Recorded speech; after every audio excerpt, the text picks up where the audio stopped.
একটা হাদিয়া দেওয়া হয়েছে তাকে, রেশমি বড় জামা, হাত বড়। ফালাবে সাহ, তিনি সেটা পরলেন। সুম্মা সাল্লা ফিহে, তাতে তিনি সালাত আদায় করলেন। সালাত আদায় করার পরে তিনি নাজান শাদীদা, খুব জোরে গাও থেকে ঘুরে ফেললেন। খুলে ফেলে বললেন, হাযা লা ইয়ানবাগি লিল মুত্তাকিন, এটা পরহেজগার মানুষের জন্য শোভনীয় নয়। প্রথম কথা এই হাদিসের যে তখন রেশমি পুরুষের জন্য হারাম ছিল না। রেশমি কাপড় পরে তিনি সালাত আদায় করবেন কেন? রেশমি তো পুরুষের জন্য হারাম। সিল্ক কাপড় পুরুষের জন্য হারাম, সিল্ক মখমাল পুরুষের জন্য হারাম, রেশমি পুরুষের জন্য হারাম। রেশমি মহিলারা পরিধান করবে। আল্লাহ রাসূল রেশমি আল-খেল্লা পরে সালাত আদায় করলেন কেন? তখন বিষয়টি হারাম ছিল না। এই জন্য তার শেষ বাক্য হচ্ছে সবার জন্য জরুরি। রাসূল সাল্লাল্লাহু আলাইহি সাল্লাম কতগুলো কাজকে পরহেজগার মানুষের জন্য মানায় না, সাজে না, এই কথা তিনি বললেন। মসজিদে টিভি নাই, প্রয়োজনীয় কথা চলছে, বসে থাকা যায়। মানুষ ধারণা করবে খারাপ, এই জন্য ওখানে বসা হবে না। লা ইয়ানবাগি হাযা লিল মুত্তাকিন, এরকম কাপড় পরহেজগার মানুষের জন্য চলে না। বেশি জাঁকজমকপূর্ণ কাপড় পরহেজগার মানুষের জন্য চলে না। আল মুমিন গিরুন করিম, মুমিন হচ্ছে বহুলা ভালো। মুমিন হচ্ছে ওই উটের মতো যে উটের নাকে লাগাম লাগানো আছে, তাকে যখন টানা হয় তখন সে চলে। ওই যে উস্তুনি খায় টানা খা, যখন তাকে বসতে বলা হয় তখন বসে। মুমিন হলো এরকম। আল মুমিন গিরুন করিম, মুমিন হচ্ছে ভোলা ভালা, সহজ সরল। আল ফাজির খিবুল লাইম, আর যে ধূর্ত সে হলো বদ, শয়তানের বড়। আব্দুল্লাহ ইবনে মাসউদ রাদিয়াল্লাহু তাআলা আনহু বলেন, রাসূল সাল্লাল্লাহু আলাইহি সাল্লাম সালাত আদায় করতেন প্রথম যুগে ফি সাবিল ওয়াহিদ, এক কাপড়ে।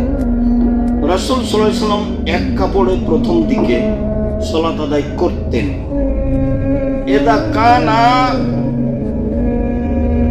ইযা কানা সাবদিল্লাহ, যখন কাপড় কম ছিল তখন। ফালাম্মা আল্লাহু তাআলা, যখন আল্লাহ তাআলা অর্থ সম্পদ বেশি করে দিলেন, তখন as-salatu fi thawbayn আসকা, তখন দুই কাপড়ে সালাত আদায় করাই উত্তম। যেহেতু এখন আর কাপড়ের সমস্যা নেই মানুষের, কাজে এক কাপড়ে সালাত আদায় করতে হবে এটা নয়, বরং দুই কাপড়, বরং যে পরিমাণ কাপড় আমার শরীর হাত ঢাকার জন্য শীত গরম অনুযায়ী লাগবে সেই পরিমাণ পরে সালাত আদায় করব, এটাই ঠিক, এটাই সঠিক। আবু হুরায়রা রাদিয়াল্লাহু তাআলা আনহু বলেন, নাহান নবী সাল্লাল্লাহু আলাইহি ওয়াসাল্লাম সাদলে ফি সালাতে ওয়া ইউগাত্তিয়া রাজুলু ফাহু, তিনি টাকনোর নিচে কাপড় পরে সালাত আদায় করতে নিষেধ করেছেন। অন্য এক বর্ণনায় এসেছে টাকনোর নিচে কাপড় পরে যদি কেউ সালাত আদায় করে তাহলে সে যেন আবার সালাত আদায় করে, তার সালাত হয়নি। তবে এ হাদিস ঠিক নয়। টাকনোর নিচে কাপড় রেখে যদি কেউ সালাত আদায় করে তাহলে সে সালাত যেন সে আবার আদায় করে, আবার আদায় করা লাগবে না। এ হাদিস আমলযোগ্য নয়। তবে এ হাদিস আমলযোগ্য যে হাদিস আল্লাহ রাসূল নিষেধ করেছেন যে মানুষ যেন টাকনোর নিচে কাপড় রেখে সালাত আদায় না করে, এইটা হলো তার আদেশ। সালাতের সময় কাপড় টাকনোর উপরে থাকতেই হবে। এ কথার অর্থ এই নয় যে সালাত শেষ হয়ে গেলে চলবে, কেননা ওইটা আরো কঠিন ভাবে বলা আছে যে তিন শ্রেণীর মানুষের দিকে আল্লাহ দয়ার দৃষ্টি দিবেন না, তিন শ্রেণীর মানুষের সাথে আল্লাহ কথা বলবেন না, তিন শ্রেণীর মানুষকে আল্লাহ পবিত্র করবেন না। তার এক শ্রেণীর মানুষ হচ্ছে মুসবিলুল ইজার, যারা টাকনোর নিচে কাপড় পরিধান করে, পায়জামা প্যান্ট লুঙ্গি পরে, তাদের সাথে আল্লাহ বিচারের মাঠে কথা বলবেন।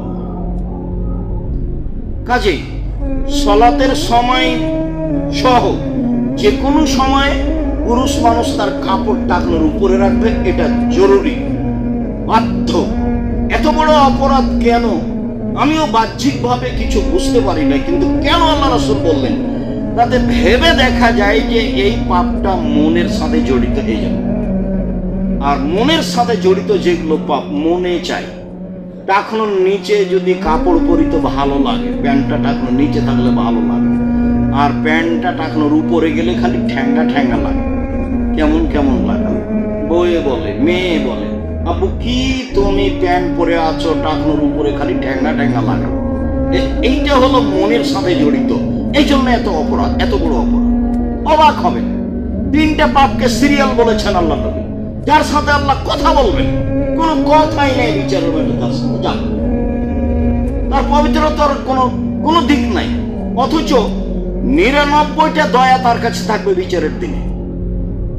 আর একটা দয়া তিনি প্রাণীর মাঝে ভাগ করে দিয়েছেন। এখন একটা দয়ার ভাগ পেয়ে আমি আমার মেয়েকে শতবার চুমা দিয়ে আদর করি, একটা দয়ার ভাগ পেয়ে গাভী তার বাচ্চাকে জিভা দিয়ে চাটে, একটি দয়ার ভাগ পেয়ে সাপ তার বাচ্চাকে আদর করে, একটি দয়ার ভাগ পেয়ে বাঘ তার বাচ্চাকে আদর করে ডাকে। 99টা দয়া তিনি নিজের কাছে রেখেছেন, বিচারের মাঠে আমাদের উপরে বাস্তবায়ন করবেন এই জন্য। তারপরেও তিনি 3 শ্রেণীর মানুষের সাথে কথা বলবেন না, তাহলে তারা কত বড় অপরাধী। তার 1 শ্রেণীর মানুষ হলো শাইখুন জানিন, বেশি বয়সে জেনা করেছে। 2 শ্রেণীর মানুষ, 2য় শ্রেণীর মানুষ মালিকুন কাদ্দাব, মিথ্যা কথায় দায়িত্ব পালন করে যারা, সমাজের দায়িত্বশীল, মাদ্রাসা মসজিদের দায়িত্বশীল, প্রিন্সিপাল, হেডমাস্টার, যারা যেখানে এমপি মন্ত্রী, যারা যেখানে দায়িত্ব পালন করছে, 5 জনের 10 জনের হাজারো লাখো মানুষের, তারা মিথ্যার আশ্রয় নিয়ে দায়িত্ব পালন করলে আল্লাহ তার সাথে কথা বলবেন না। হাদিস বুখারী মুসলিম। 3, যারা টাকনো নিচে কাপড় পরিধান করে তাদের সাথে আল্লাহ কথা বলবেন না। মাত্র হাদিসের শেষে একটা বাক্য রয়েছে, ওলা ইউগাত্তি রাজুলু ফাহু, সালাতের মধ্যে মানুষ মুখ ঢাকতে পাবে না। মাস্ক সালাতের সময় খুলে রাখতে হবে, রাসূলের আদেশ। সারা পৃথিবীর মানুষ যদি করোনায় মারা যায়, তাতে আসে যায় না, সালাতের সময় মুখ ঢাকতে পাবে না, এটাই চূড়ান্ত। এগুলো তো প্রতারণা। করোনা যে প্রতারণা তা তো আপনার জানা আছে, বহুবার বলেছি। সে সময় রাসূল সাল্লাল্লাহু আলাইহি সাল্লাম বলেছেন, যাকে আল্লাহ সৃষ্টি করেছেন, খালাকা হায়াতাহু ওয়া মাউতাহু রিজকাহু মাসায়াবাহু, 4টা জিনিস দিয়ে তিনি সৃষ্টি করেছেন। এমন কোন প্রাণী নেই যার 4টা জিনিস নেই। 1, তার হায়াত কতদিন বাঁচবে। 2, মরণ সে কবে মারা যাবে। 3, রুজি সে কি খাবে। 4, অসুখ বিসুখ, রোগ ব্যাধি। পৃথিবী সৃষ্টির 50,000 বছর পূর্বে যদি আমার নামে করোনা লেখা থাকে, আর আমি যদি আজকে পাথরের ভিতরে ঢুকি, তবু করোনা আমাকে ধরবেই, তার নাম তাকদীর। মাস্ক দিয়ে আমি ভাগ্য বাড়াতে রাজি নই, কোনোদিন এই পদক্ষেপ নিইনি।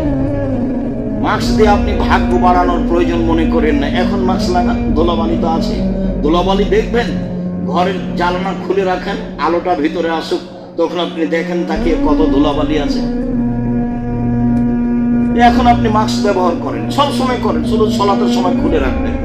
সম্মানিত দিনী ভাই বোন, বলছিলাম পোশাক, কাপড়, পুরুষের জন্য পরনে একটা কাপড় থাকবে, গায়ের উপরে যে কাপড়টা থাকবে সেটা দিয়ে অন্তত 2 কাঁধ ঢাকতে হবে বাধ্য। বারবার এই কথাগুলি এসেছে। আবু সাঈদ খুদরি রাদিয়াল্লাহু তাআলা আনহু বলেন, আমি আল্লাহর নবীর ঘরে ঢুকলাম, দেখি তিনি সালাত আদায় করছেন। দেখি তিনি ইউসাল্লি ফি হাসিরিন ইয়াসজুদু আলাইহি, একটা চাটাইয়ের উপরে সালাত আদায় করছেন।